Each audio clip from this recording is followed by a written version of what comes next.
off. Okay. Okay. Let's start with an opening prayer. Dear Lord, thank you for all the blessings and challenges of our lives. Thank you for helping us to learn, to increase our wisdom and our prosperity and our health. And thank you for helping us understand these words so that we can clearly begin to see how the mechanics of all this works. All harm free in the name of Jesus. Amen. Amen. Okay, we are continuing with the nature of personal reality. We're in session 647, starting on page 235 of this edition. It starts up at the top. It says, "You may be quite able to see through the distortions of conventional Christianity. You may have changed your ideas to such an extent that you can see little similarity between your current ones and those of the past. Now you may believe in the theories of Buddhism, for example, or of another Eastern philosophy. The differences between any of those systems of thought and Christianity may be so apparent that the similarities escape you. You may follow one of the schools of Buddhism in which great stress is laid upon the denial of the body, discipline of the flesh, and the avoidance of desire. These elements are quite characteristic of Christianity also, of course, but they may appear more palatable, exotic, or reasonable coming from a source foreign to your childhood education. So, you may leap from one to the other, shouting emancipation and feeling yourself quite free of old limiting ideas. Philosophies that teach denial of the flesh must ultimately end up preaching a denial of the self and building a contempt for it, because even though the soul is couched in muscle and bone, it is meant to experience that reality, not refute it. All such dogmas use artificial guilt, and natural guilt is distorted to serve those ends. In whatever terms, the devotee is told that there is something wrong with earthly experience.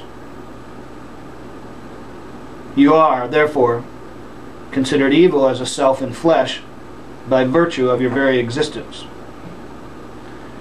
This alone will cause adverse experience, making you reject the very basis of your own framework of experience.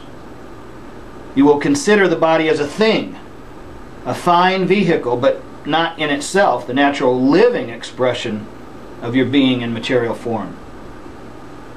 Many such Eastern schools also stress, as do numerous spiritualistic schools, the importance of the, quote, unconscious levels of the self, unquote, and teach you to mistrust the conscious mind. The concept of nirvana and the idea of heaven are two versions of the same picture. The former being one in which individuality is lost in the bliss of undifferentiated consciousness, and the latter one in which still conscious individuals perform mindless adoration. Neither theory contains an understanding of the functions of the conscious mind, or the evolution of consciousness, or, for that matter, certain aspects of greater physics. No energy is ever lost. The expanding universe theory applies to the mind as well as to the universe. However, these philosophies can lead you to a deep mistrust of both your body and mind.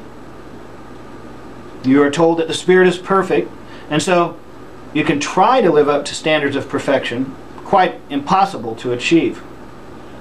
The failure adds to the sense of guilt.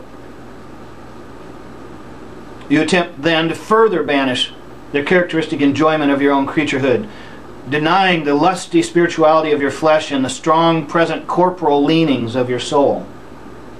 You will try to rid yourself of very natural emotions and so be cheated of their great spiritual and physical motion.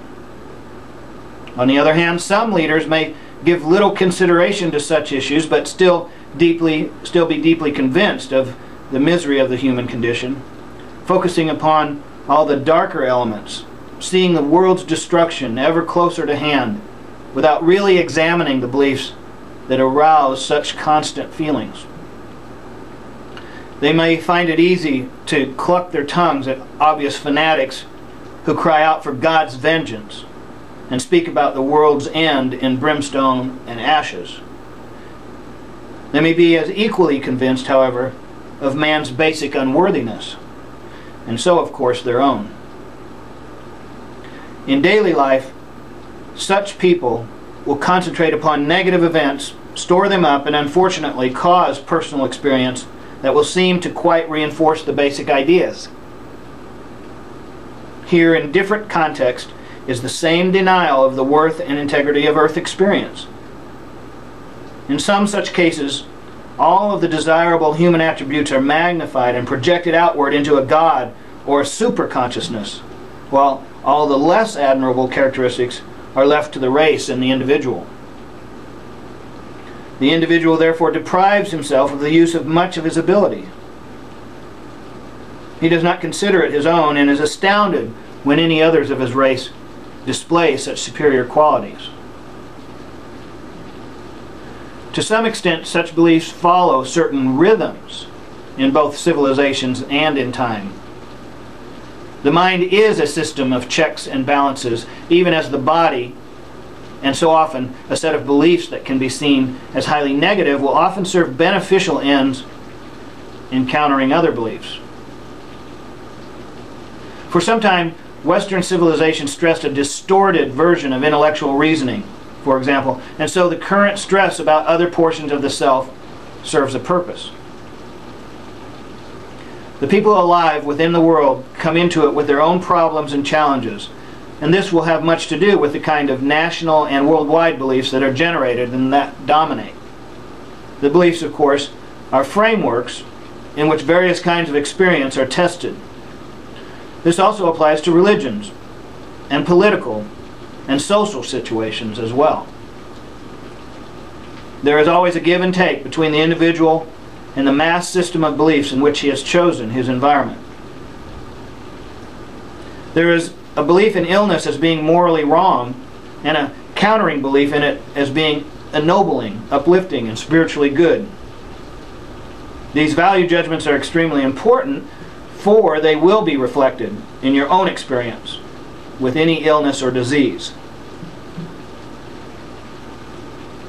Alright, we'll stop there and try to figure out how to put this into a succinct statement that will remind us about what we just read.